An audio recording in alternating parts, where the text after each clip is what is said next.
Rungokno wejangane Mbah Kromo dulu iki ya Le. Judi kuwi ora bakal iso nggawe kowe kere. Justru nek judi ki malah iso nggawe kowe sugih.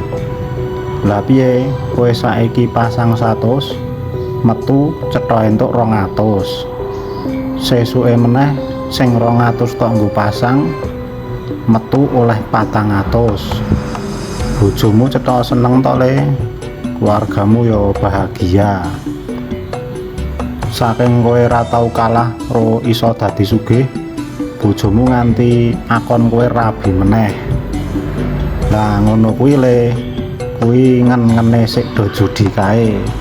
Aja tok tiru ya Le, kae goblok tur pekok kabeh. Wes kudu tok eling-eling tenan wejangane Mbah Kromo dulu iki. Tok nggo